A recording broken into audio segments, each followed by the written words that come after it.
Kami ada karena kasih karunia Tuhan.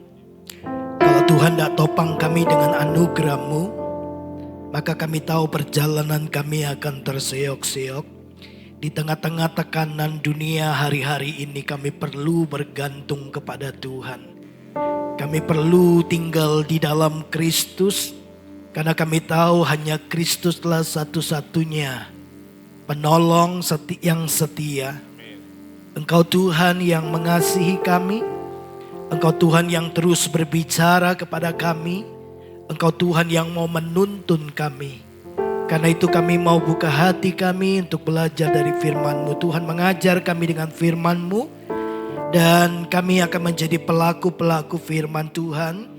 Supaya seluruh perjalanan hidup kami menjadi perjalanan yang ada di dalam kemenangan demi kemenangan. Terpujilah nama Tuhan, kami siap belajar firman-Mu di dalam dan demi nama Yesus Kristus. Haleluya. Amin. Ya, shalom Bapak Ibu Saudara. Selamat pagi, mari kita akan sama-sama belajar firman Tuhan.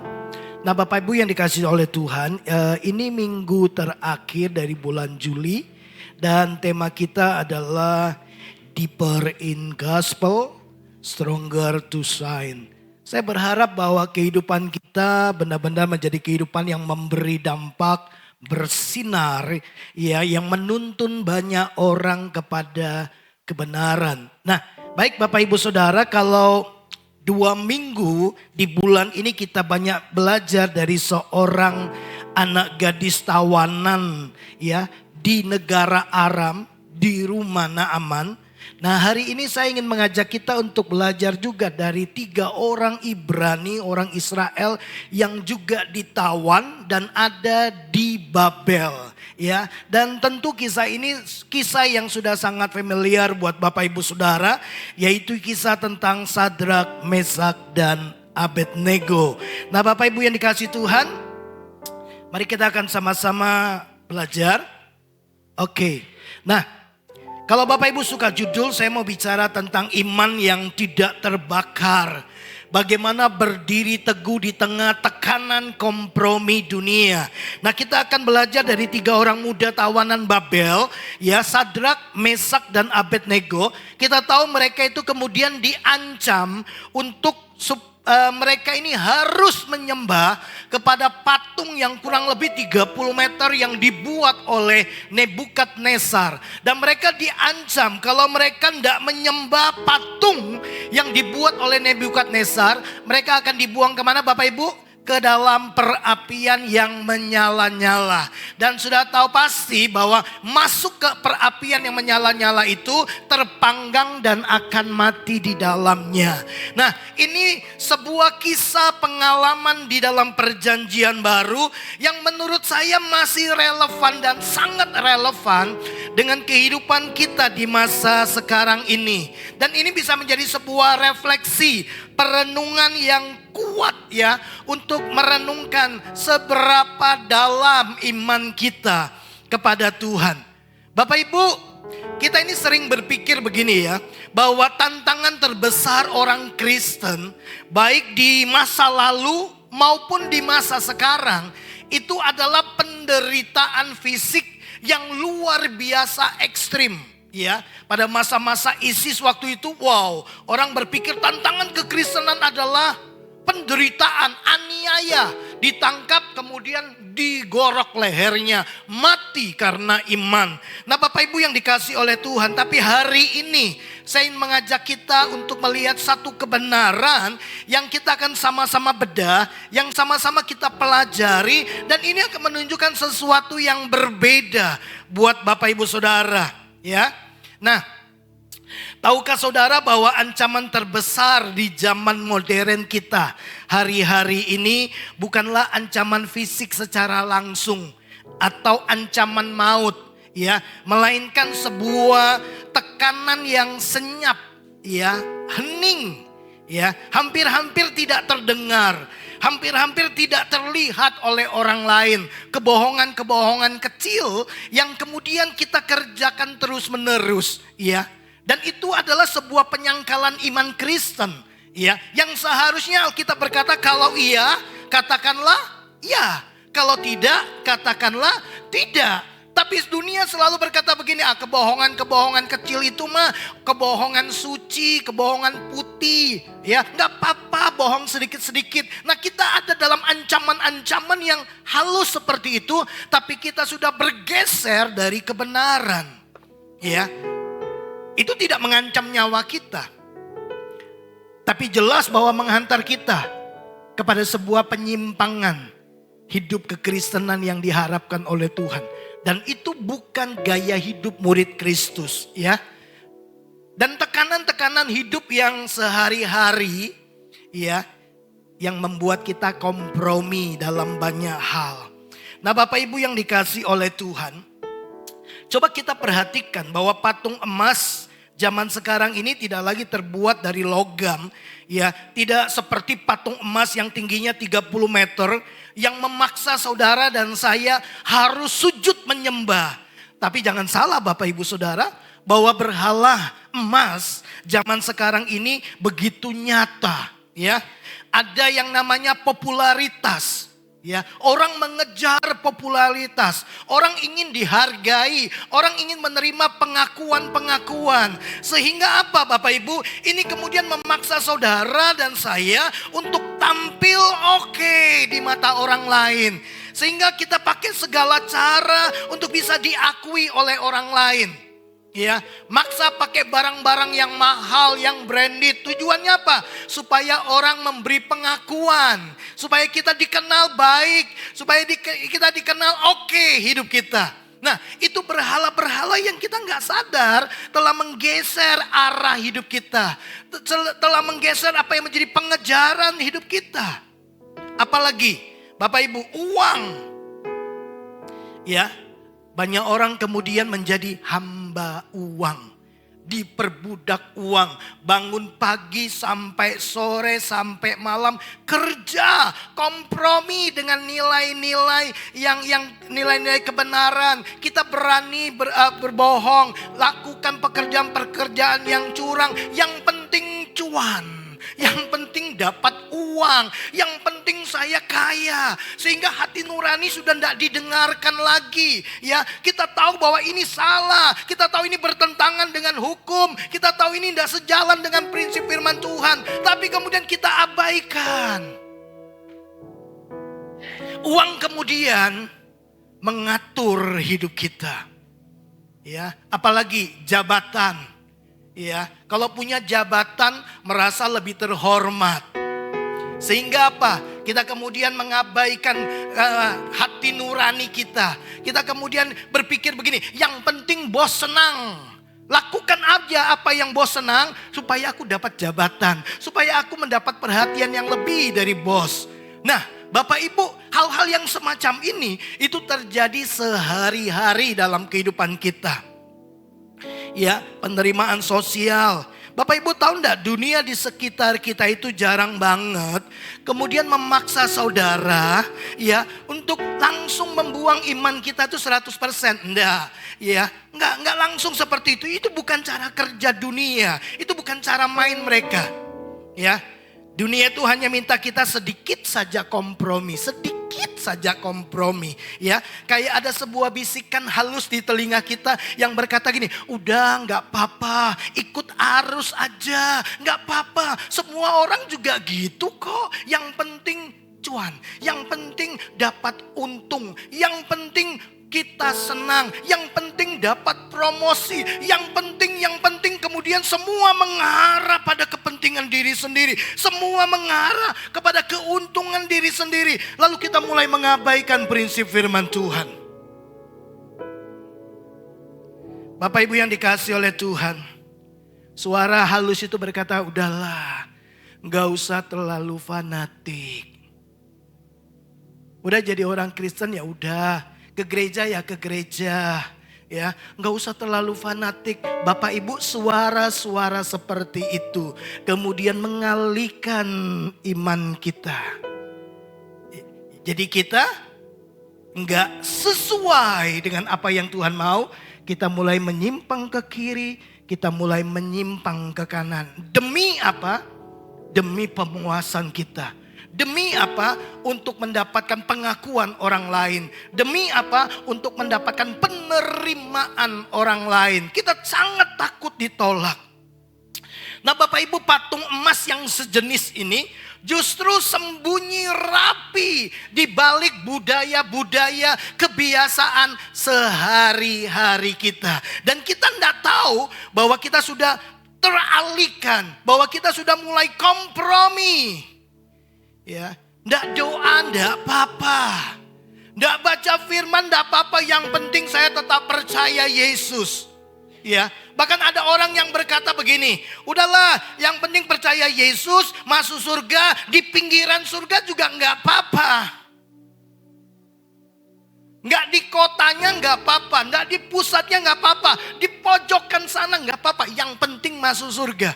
Saya nggak yakin bahwa orang-orang yang seperti ini orang-orang yang sungguh-sungguh percaya Yesus. Kenapa? Karena orientasinya coba Bapak Ibu lihat, itu semua buat dirinya. Nggak apa-apa, yang penting masuk surga.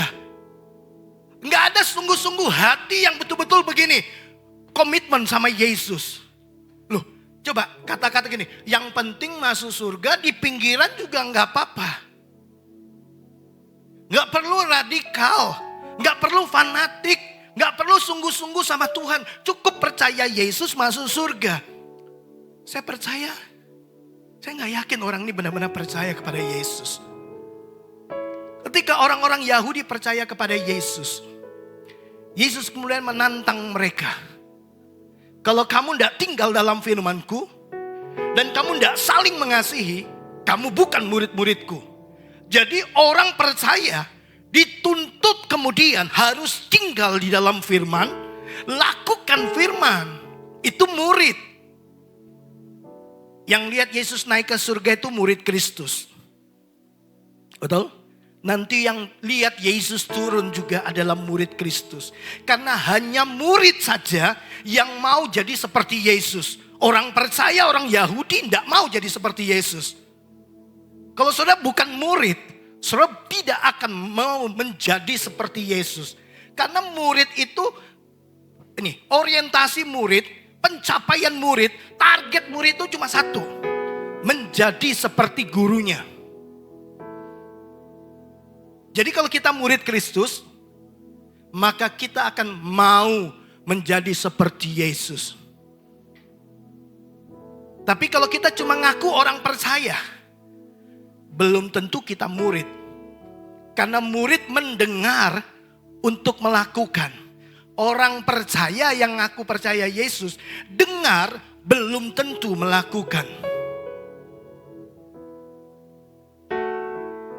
Bapak Ibu, mari kita bedah Daniel pasal yang ketiga ini. Ya, tiga orang ini, Sadrak, Mesak, dan Abednego, adalah tiga pemuda yang dihadapkan pada sebuah pilihan. Sebuah ultimatum hidup atau mati. Ya, sujud menyembah patung atau dilempar ke dalam perapian yang menyala-nyala. Jadi mereka dihadapkan pada dua pilihan. Bukan tiga, cuma dua. Kanan atau kiri. Iya atau tidak. Benar atau salah. Baik atau jahat. Betul kan? Nah, apa pilihan mereka? Hidup kompromi tanpa Tuhan, atau berdiri teguh bersama dengan Tuhan sekalipun harus kehilangan nyawa. Nah, pilihannya cuma dua. Kalau kamu sujud menyembah kepada patung yang aku buat, seperti semua penduduk waktu itu, ribuan orang sujud, maka waktu mereka sujud, mereka hidup kompromi tanpa Tuhan. Tapi kalau mereka tidak sujud, mereka berdiri teguh tetap bersama dengan Tuhan. Resikonya kehilangan nyawa.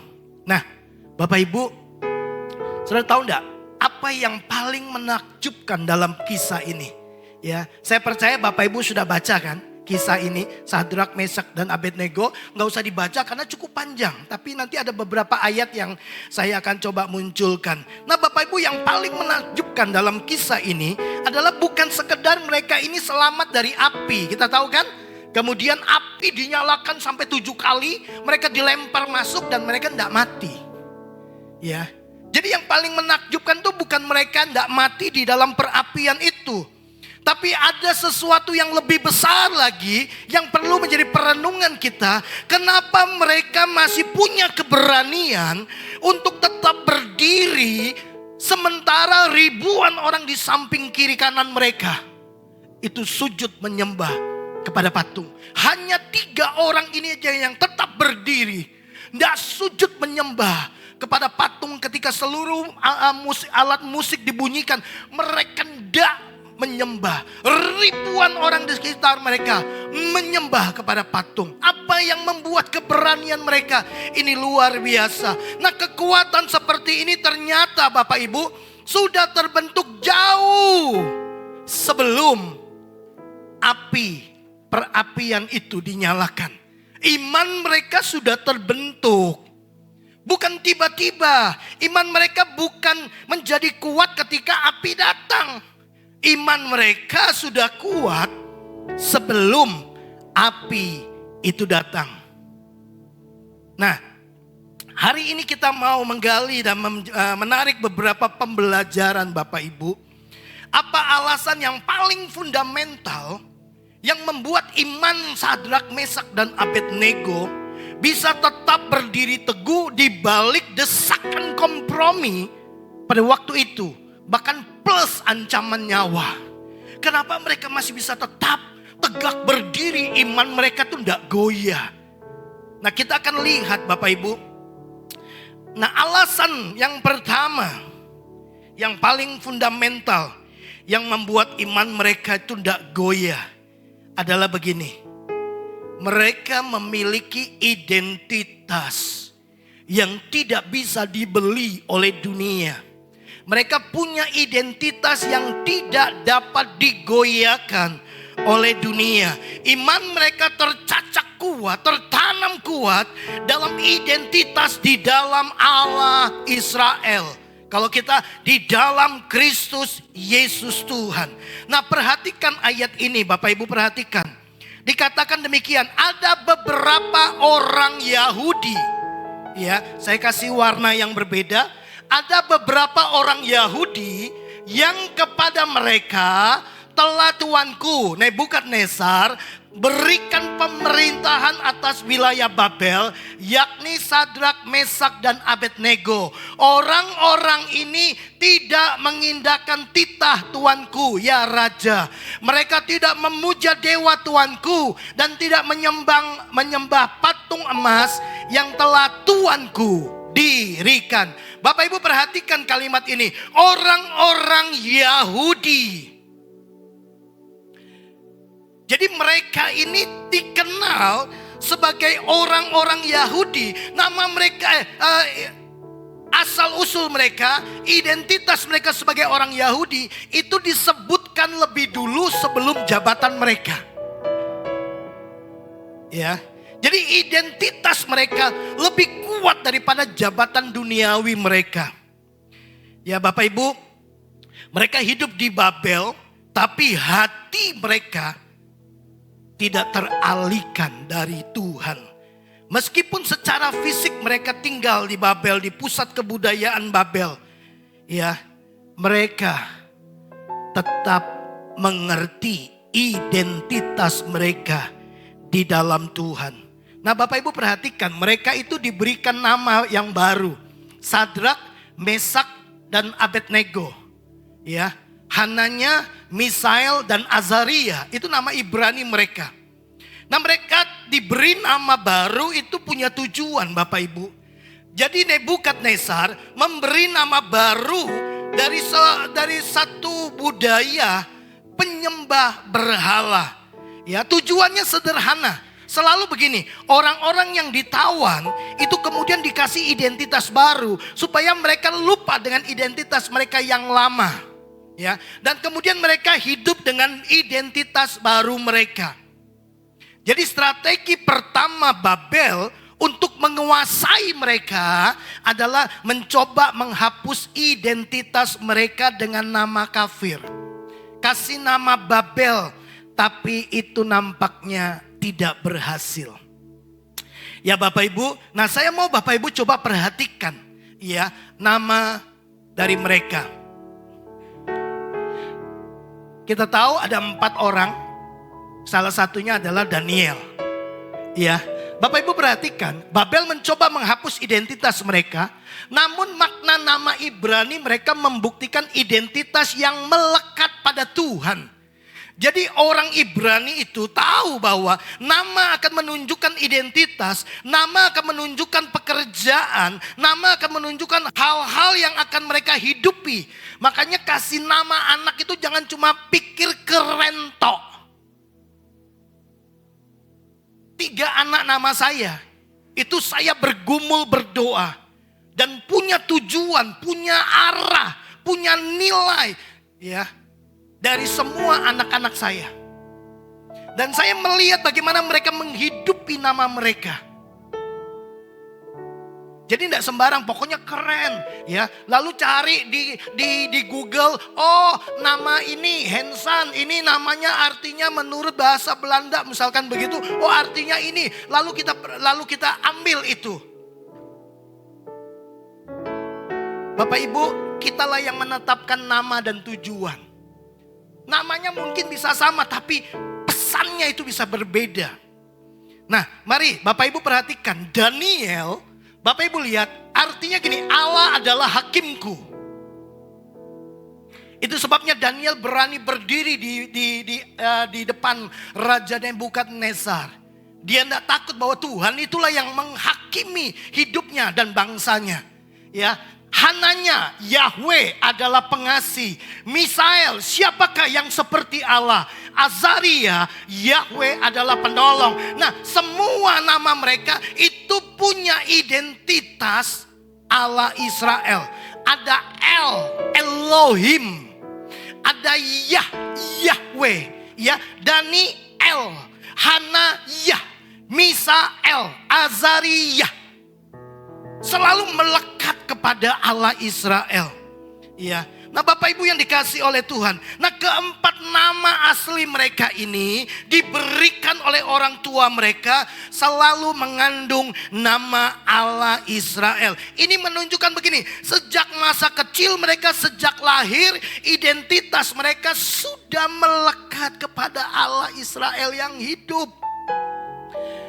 Nah makanya Bapak Ibu, meskipun nama mereka sudah diubah secara lahiriah, hidup mereka tetap mencerminkan makna nama Ibrani mereka.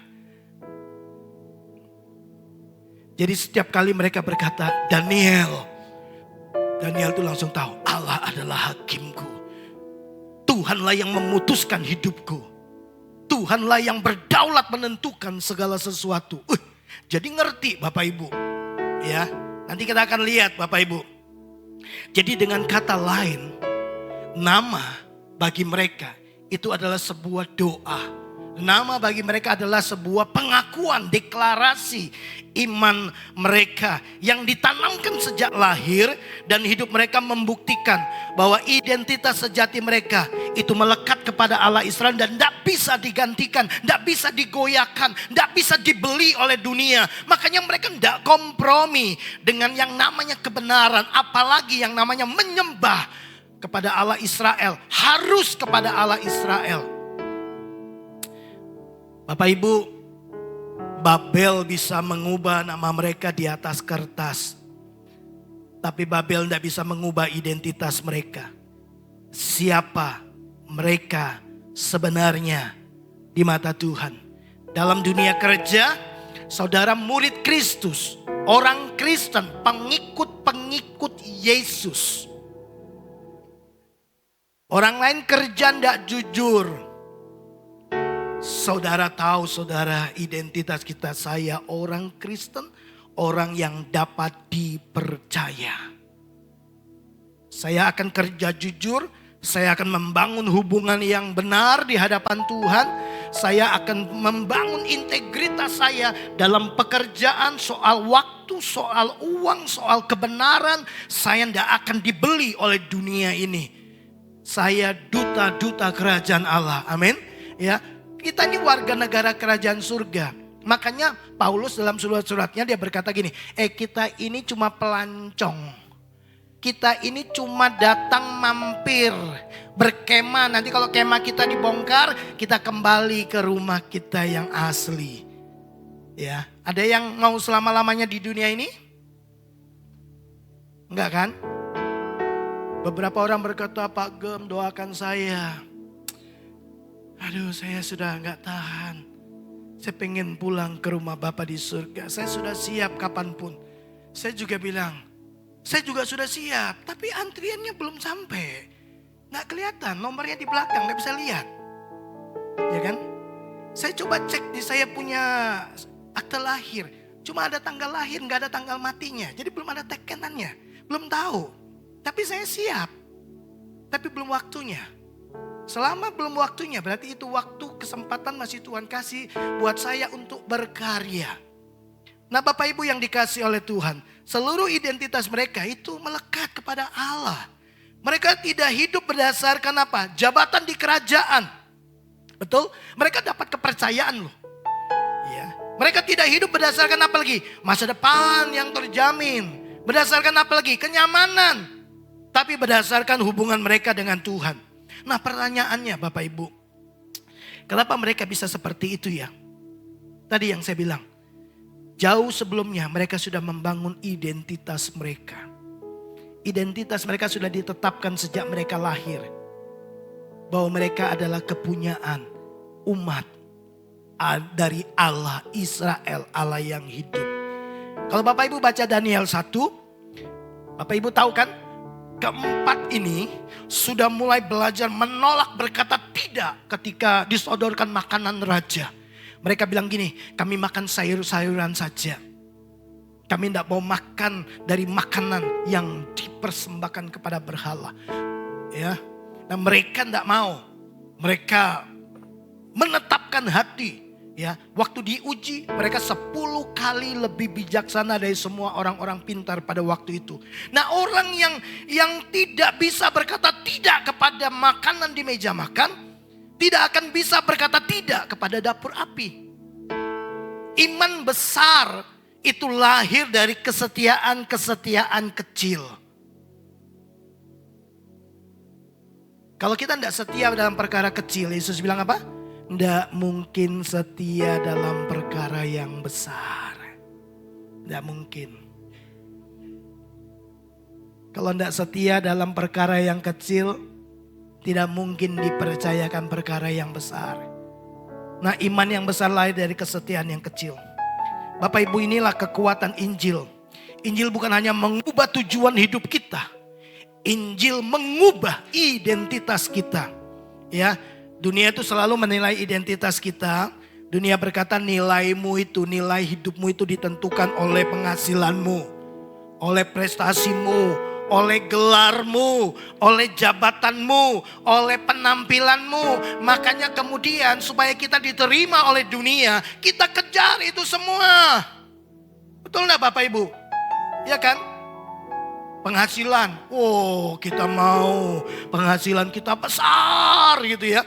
Sampai-sampai kita kompromi dengan kebenaran-kebenaran dan prinsip-prinsip firman Tuhan.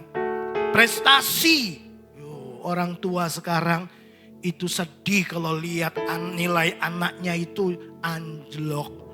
Seolah-olah masa depannya ikut anjlok. Bukan berarti kita mengabaikan pendidikan anak kita. Saya memberi perhatian kepada pendidikan anak-anak saya. Tapi saya tidak pernah paksa mereka harus juara 1. Ya. Sampai anak-anak saya santai aja kalau misalkan ya. Kalau anak saya nomor 1 memang ya. Itu sama akademik, kejar betul ya. Salah satu aja bisa nyesel banget. Nah anak saya nomor 2 sama nomor 3 santai. Apalagi yang nomor 2. Ya, pulang-pulang Pak saya remedi gitu. Loh kok remedi? Remedi 3 tapi temanku ada yang 7. Loh coba. Dia tidak terlalu pusing dengan nilai.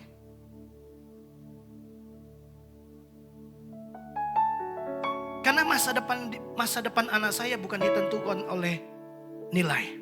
Kemarin saya kasih pesan sama anak-anak muda. Ya, bahwa perusahaan sekarang itu enggak terkesima dengan IPK 4 sempurna. Enggak terkesan karena gampang sekali sekarang dapat nilai tinggi. Ya, kenapa? Teknologi, bikin skripsi pakai AI. Ya, bikin tugas-tugas pakai AI. Ya. Oke lah, pertama kali diterima perusahaan karena pendidikan kita S3 gitu. Tapi tahukah Bapak Ibu Saudara, kalau orang dikeluarkan dari perusahaan, itu bukan karena dia terlalu pinter. Bukan karena gelarnya S3. Orang tuh dikeluarkan dari perusahaan itu sederhana. Dipecat ya dari perusahaan itu sederhana. Karena karakter. Pinter tapi datang telat terus. Bapak Ibu sebagai pemimpin perusahaan seneng. Ya. Kerja itu suka menunda-nunda. Pinter sih. Tapi pekerjaan terbengkalai. Coba. Itu dipecat. Nah, banyak orang Kristen itu etos kerjanya jelek di mata banyak perusahaan. Harusnya kita unggul. Injil berkata identitas kita ditentukan oleh Tuhan. Kalau identitasmu berasal dari dunia, pengakuan dunia, maka dunia juga bisa mengambilnya kembali.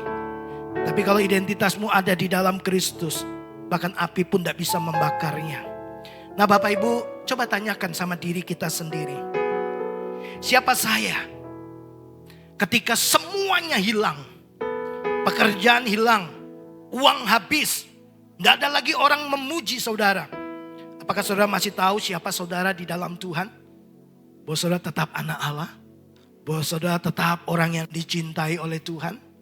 Ya, tidak apa-apa kita kehilangan banyak hal di dalam dunia ini. Yang penting saudara tidak kehilangan Tuhan. Karena kalau saudara dapat Tuhan, saudara dapat semuanya. Dunia tidak bisa berkasih ke saudara semuanya. Tapi Tuhan bisa kasih saudara semuanya.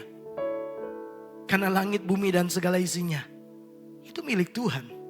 Jadi dapatkan Tuhan, itu dapatkan semuanya. Nah yang kedua Bapak Ibu. Mari kita lihat. Apa yang membuat iman mereka itu begitu kuat. Tidak kompromi. Tadi saya katakan sementara ribuan orang sujud. Mereka nggak sujud. Yang kedua, mereka memiliki komunitas iman yang sehati sepikir. Komunitas iman yang membuat kita tetap berdiri ketika dunia sujud. Ya. Nah Bapak Ibu, iman pribadi selalu membutuhkan keluarga rohani. Nah mari kita lihat di ayat yang tadi yang kita baca. Orang-orang kemudian melaporkan kepada raja. Raja ada beberapa orang Yahudi. Tidak sujud kepada patung yang dibuat oleh tuanku raja. Yaitu Sadrak, Mesak dan Abednego. Ya, Bapak Ibu, nama mereka itu selalu disanding bersamaan. Ya, tidak ada satupun dari mereka berdiri sendirian. Mereka selalu disebut Sadrak, Mesak dan Abednego. Kenapa? Karena iman itu bertumbuh dalam komunitas Bapak Ibu. Saudara bayangkan kalau satu orang cuma Sadrak sendiri. Ya, tentu tekanannya itu jauh lebih berat. Betul enggak? Ya, tapi kalau mereka bersama-sama, mereka itu bisa saling menguatkan. Enggak ada yang berkata, ya sudahlah kita ikuti saja. Enggak. Mereka saling mengingatkan. Siapa identitas mereka. Ya, ketika mereka bertiga dikasih kesempatan satu kali lagi.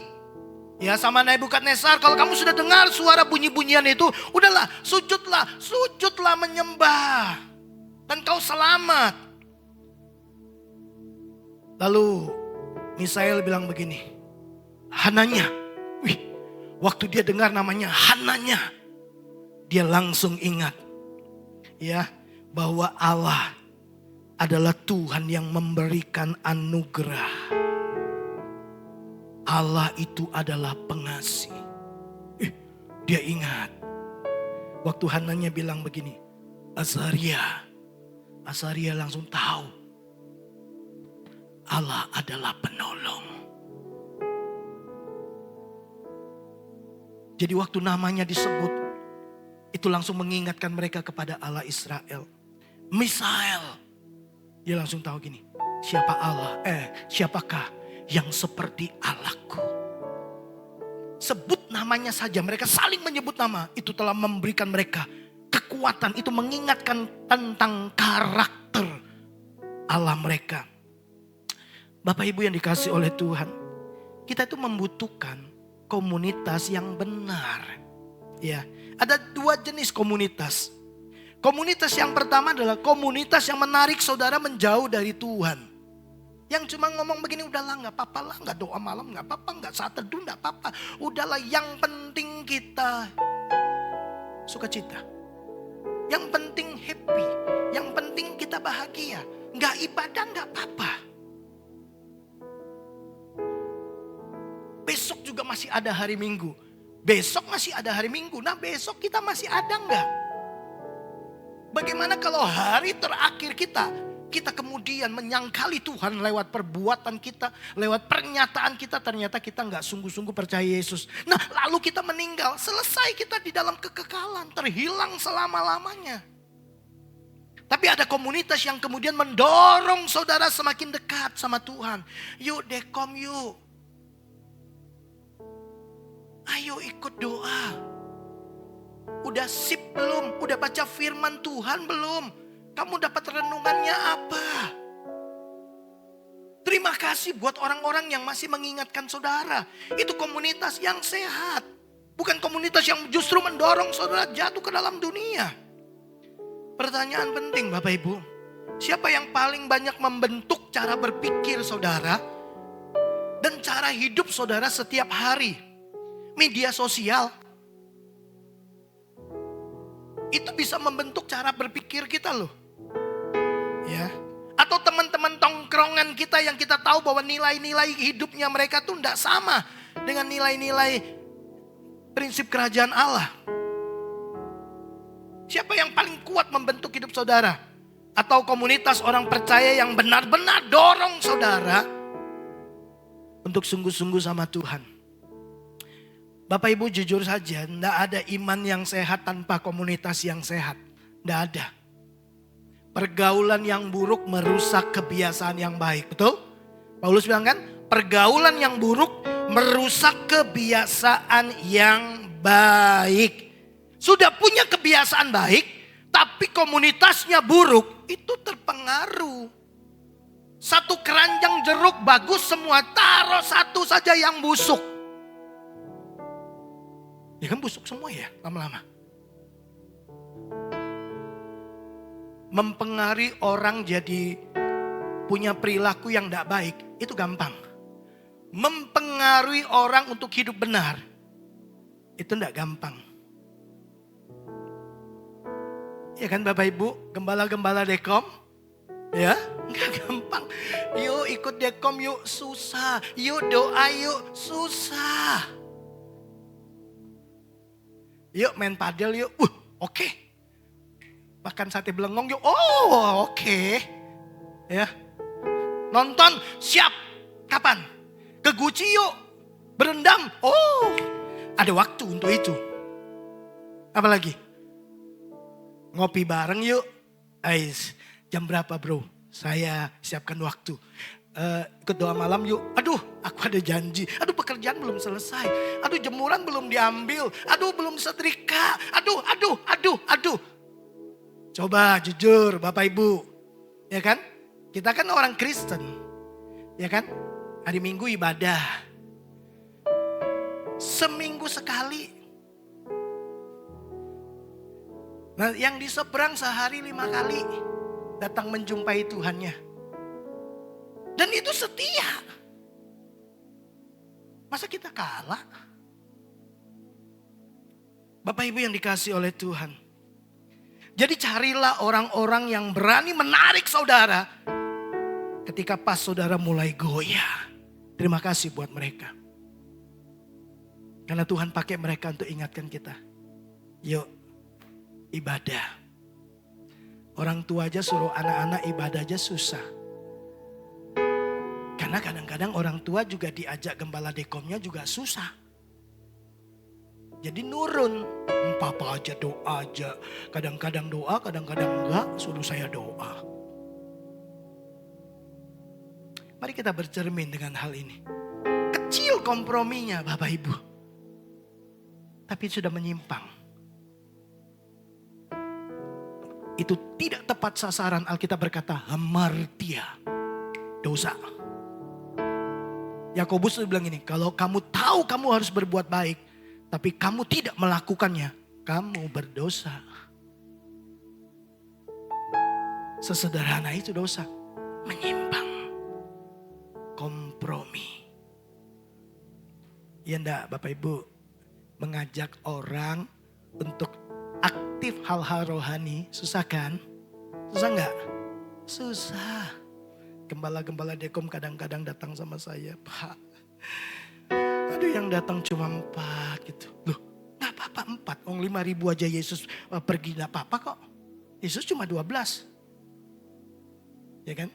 Sudah hebat kalau 4. Yesus 12. Kalau istilah sekarang gagal 1. Yudas. Gak apa-apa. 4 tapi jenderal. 4 tapi radikal. Daripada 50 tapi kompromi semua. Gak apa-apa. Saya gak terpengaruh sama jumlah Bapak Ibu. Karena Yesus sudah bilang, banyak yang dipanggil, sedikit yang dipilih. Yang terdahulu akan menjadi terkemudian. Oh, banyak orang yang semangat di awal, tapi ujung-ujungnya udah mulai males. Jadi Bapak Ibu dengar ini. Tidak peduli bagaimana kita memulainya dengan semangat 45. Tidak peduli bagaimana kemudian berkobar-kobarnya roh kita waktu kasih mula-mula. Yang bisa menghantar kita sampai di ujung, finishing well, itu ketekunan. Nggak ada ketekunan. Di tengah jalan berhenti. Ketekunanlah, komitmenlah, disiplinlah yang bisa menghantar kita sampai selesai.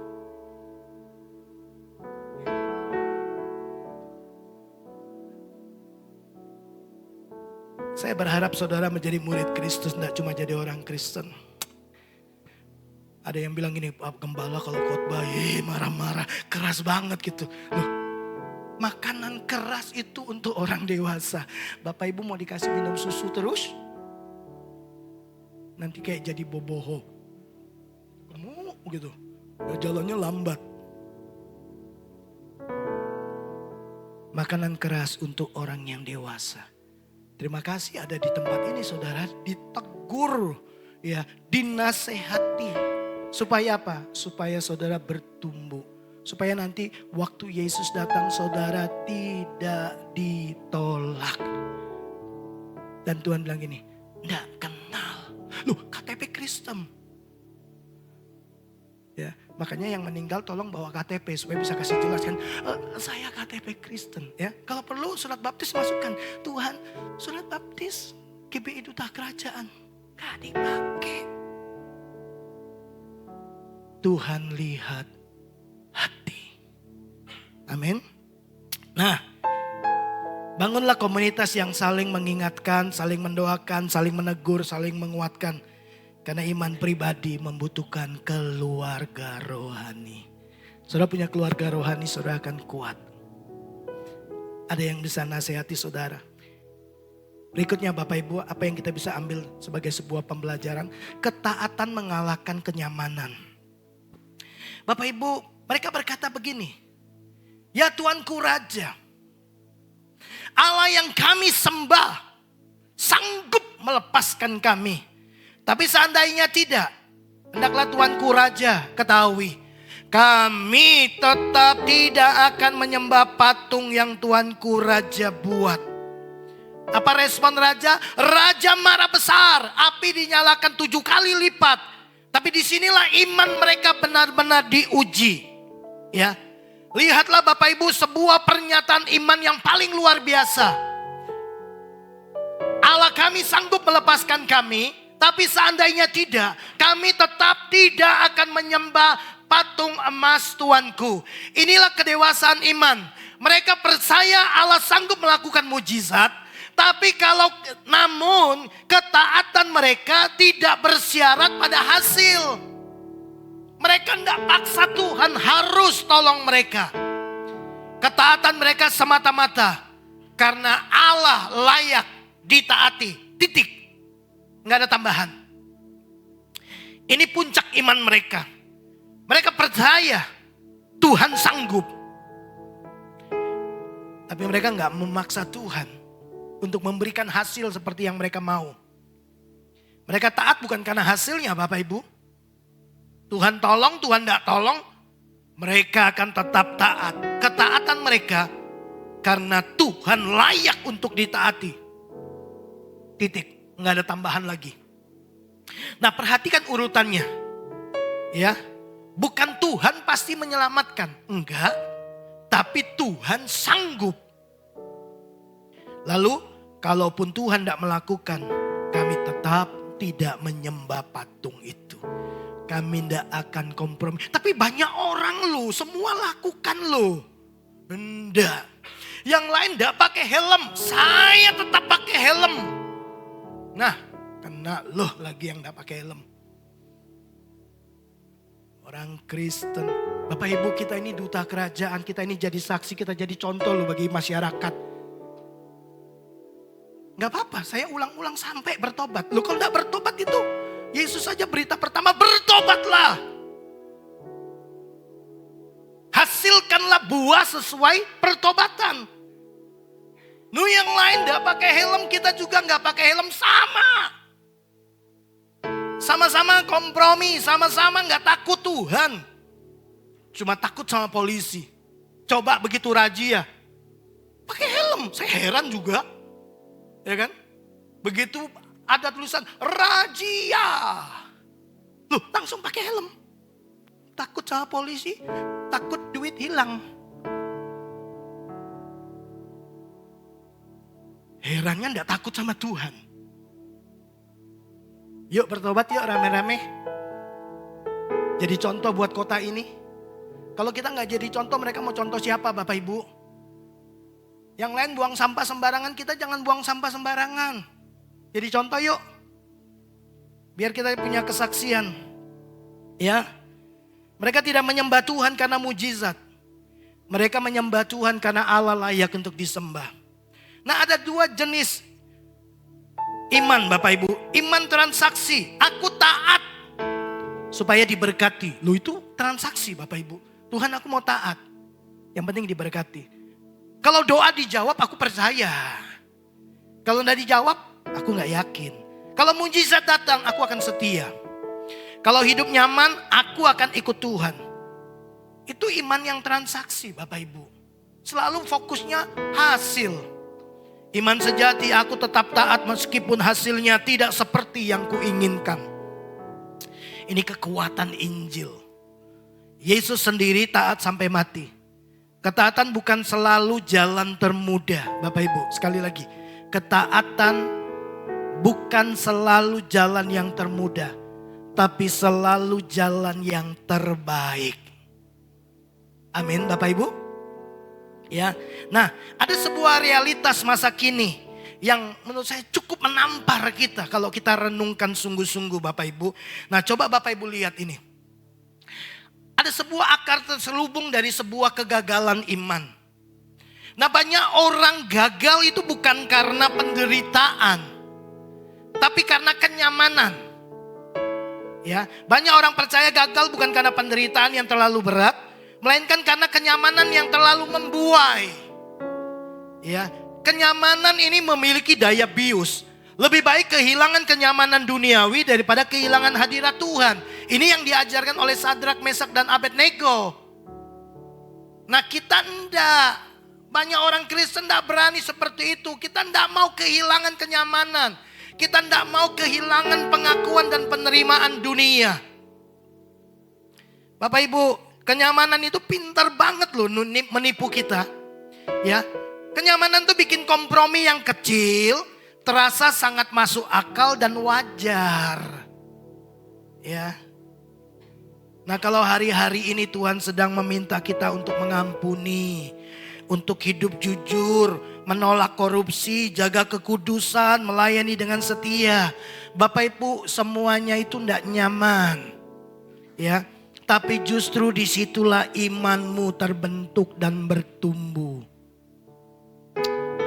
Jadi mari Seringkali kenyamanan membunuh iman kita. Kalau Bapak Ibu mengejar kenyamanan, Bapak Ibu akan sedikit demi sedikit akan mulai kompromi. Karena seringkali memilih kebenaran, seringkali sama dengan memilih ketidaknyamanan. Orang lain semua lakukan itu.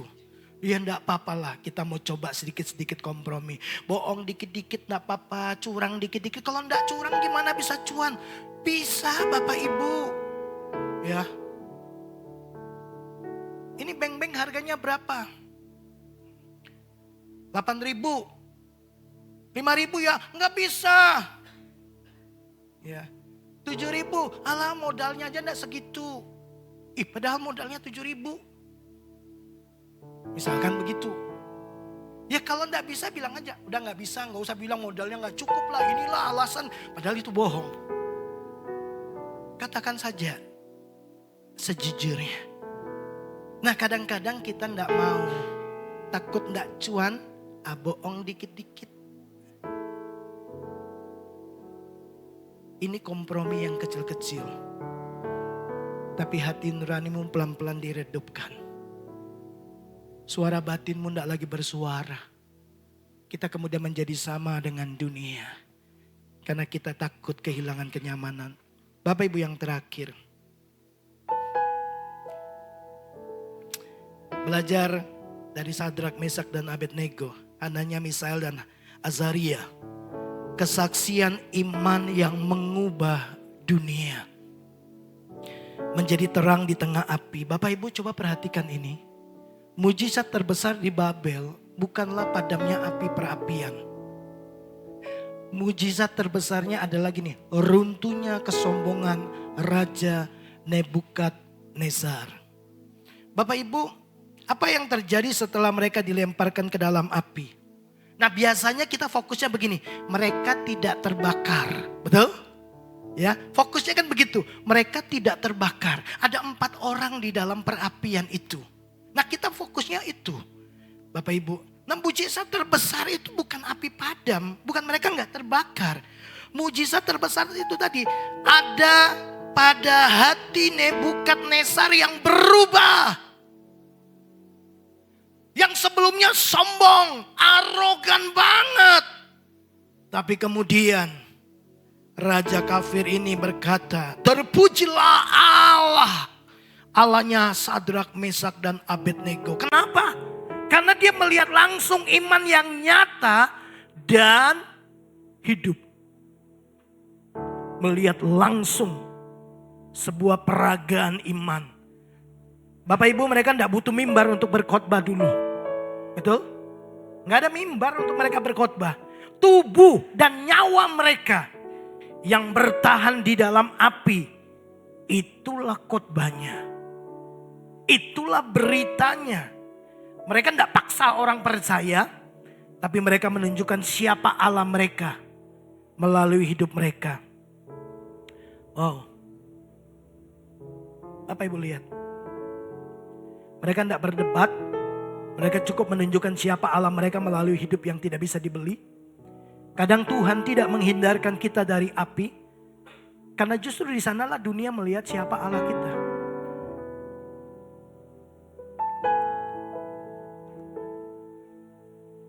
Mari lihat ini.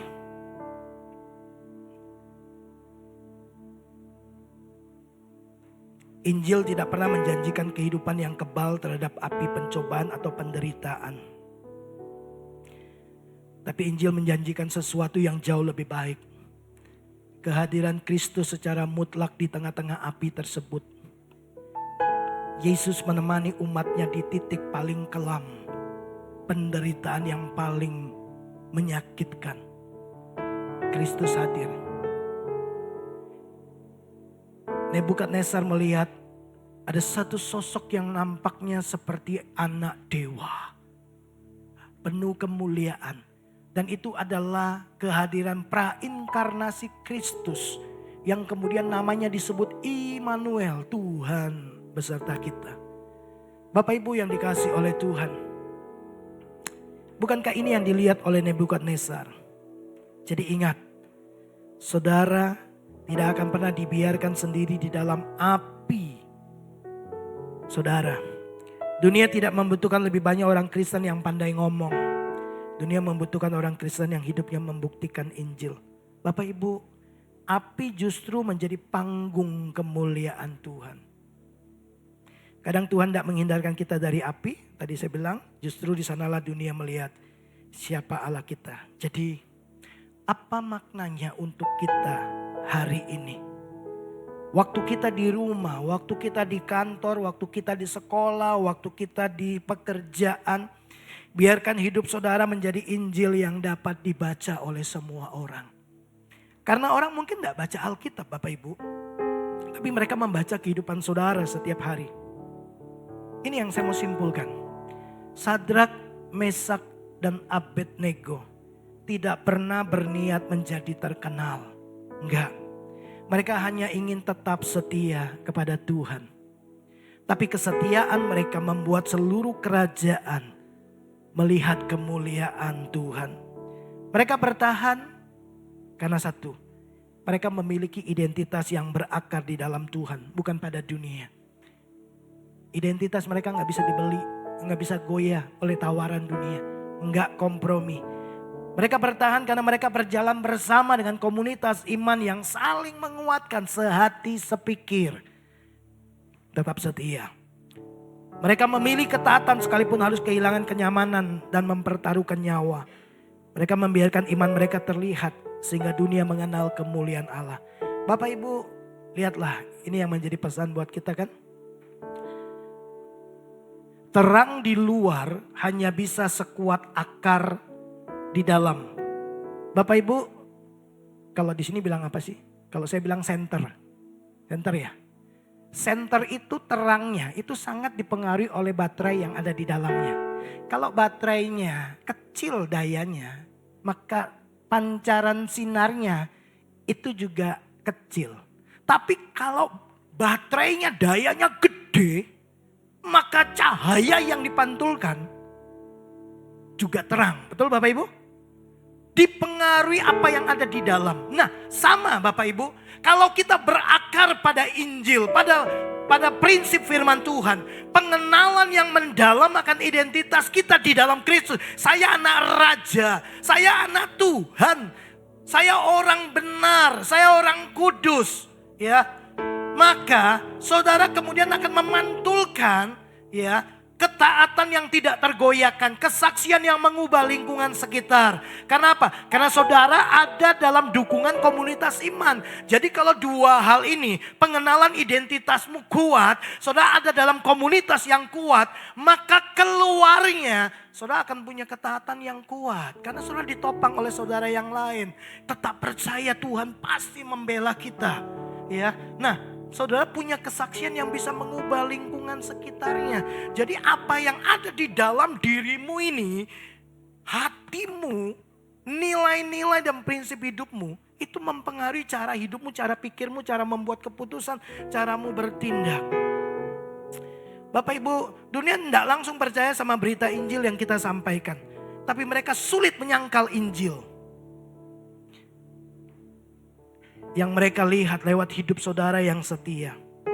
Mari kita lihat sebuah refleksi untuk menakar kedalaman iman saudara.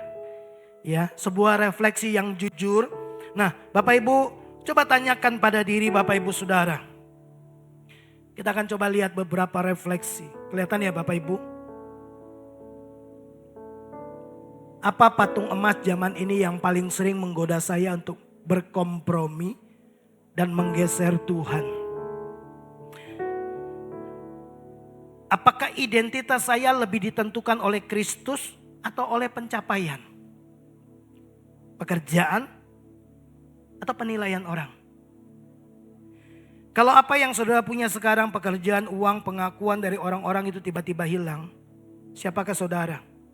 Apakah kita tahu persis nilai kita di dalam Tuhan? Atau jangan-jangan kita bakal hancur karena selama ini identitas kita cuma ditambahkan oleh pengakuan orang saja. Siapa komunitas yang paling membentuk keputusan dan nilai hidup saya setiap hari? Itu ada tanda tanyanya tapi hilang, belum. Siapa komunitas? Orang-orang di sekitar saudara yang paling kuat mempengaruhi hidup saudara siapa? Temukan itu. Carilah orang-orang yang berani menarik saudara kembali kepada Tuhan ketika kamu mulai goyah, ketika kamu mulai mau kompromi dengan dunia ini. Terima kasih buat orang-orang yang seperti itu. Tidak ada iman yang sehat tanpa komunitas yang sehat. Imanmu kuat ketika kamu ada dalam komunitas yang kuat. Nah, ketaatan apa yang Tuhan minta hari ini, namun saya terus tunda karena takut kehilangan kenyamanan. Mari saya perjelas. Coba periksa hati saudara lebih dalam lagi. Ada gak sih di dalam area hidup saudara mungkin soal jujur dalam urusan pekerjaan. Soal mengampuni orang yang menyakiti hati saudara. Atau ninggalin kebiasaan-kebiasaan yang kita tahu itu dosa yang lagi kita kompromikan. Apakah kita diam-diam menunda ketaatan itu hanya demi menjaga hidup kita supaya lebih mudah dan tidak banyak masalah? Kita nggak mau lakukan itu. Kita nggak mau repot. Kita nggak mau ambil banyak masalah. Bapak Ibu pikirkan dan renungkan. Apakah cara hidup saya di tempat kerja atau keluarga membuat orang melihat kemuliaan Tuhan? Atau justru melihat kompromi saya? Kalau orang lain lihat cara hidup saudara, cara saudara kerja, cara saudara bereaksi pas waktu lagi saudara marah, apakah mereka menjadi lebih penasaran dan ditarik untuk mengenal kasih Tuhan? Atau mereka mikir, ternyata orang Kristen sama saja, banyak komprominya. Kira-kira apa yang akan mereka lihat? Di tempat kerja, di lingkungan, di sekolah. Sebagai penutup saya mau saudara ingat satu kalimat penutup ini.